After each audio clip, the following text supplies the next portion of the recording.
අයිබෝන් to you all. අපි හැමෝම දන්නවා මැටීරියල් එකක් කොහොමද ෂෙයා කරන්නේ සබ්මිට් කරන්න කියලා. කලිනුත් අපි ඇවිල්ලා දැනගත්තා Google එකෙන් ෆයිල් එකෙන් ලින්ක් එකෙන් අපි කම්පියුටරින් කොහොමද මොනවා හරි එකක් ෂෙයා කරන්න කියලා. දැන් ආයෙමත් ඒක බලමු. ඒකට ඔප්ෂන් එකක් තියෙන නිසා. Shall we go and see that and come?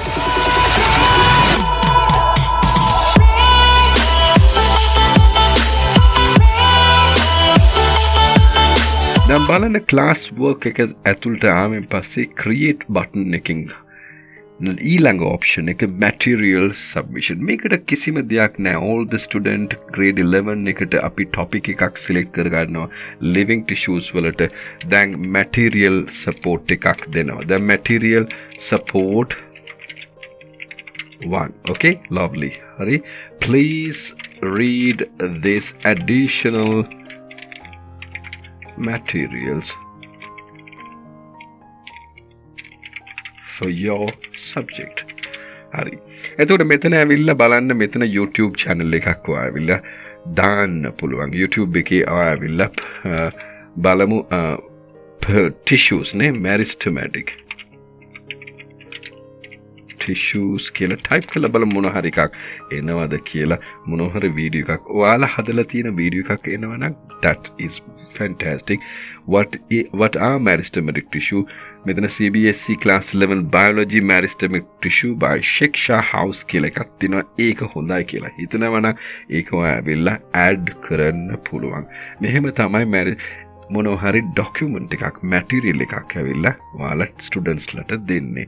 එතකොට මේක post කරන්න පුළුවන්. දැන් නැත්නම් schedule කරන්න පුළුවන් පස්සේ වෙලාවක. නැත්නම් draft එකක් විදියට ඔයාලා save කරලා තියාගන්නත් පුළුවන්. අපි කරන්න යන්නේ මේක post කරන්න යනවා. so ඔයාලා දන්නවා කොහොමද material එකක් post කරන්න කියලා. lovely.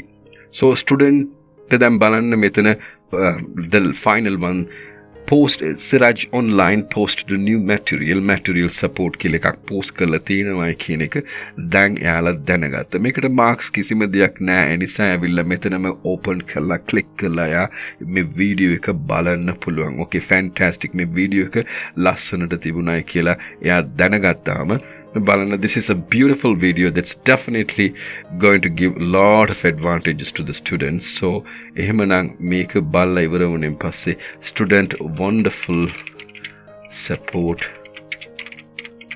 sir thanks එතකොට එයා smiley කුත් දාන්න පුළුවන්. මෙන්න එයා දාලා ඒක ටීචර්ට දෙනවා. so teacher ඇවිල්ලා බලනවා මෙතන class comment එකක් තියෙනවා එක student ගෙන්. so teacher as a reply, oh you're most welcome කියලා මොනවා හරි එකක් type කරන්න පුළුවන්. මේක ඇවිල්ලා a best way to communicate with the entire classroom. class එකත් එක්ක හොඳට communicate කරන්න පුළුවන් style එකක්. දැන් ඊළඟ එක අපි බලමු. දැන් එච්චරයි අපි දැනගත්ත class work එකේ ඇතුලේ කොහොමද assignment එකක් දෙන්නේ, quiz assignment එකක් දෙන්නේ, question material. ඊළඟ වීඩියෝ එකේ අපි බලමු කොහොමද post එකක් reuse කරන්න කියලා. good luck to you all.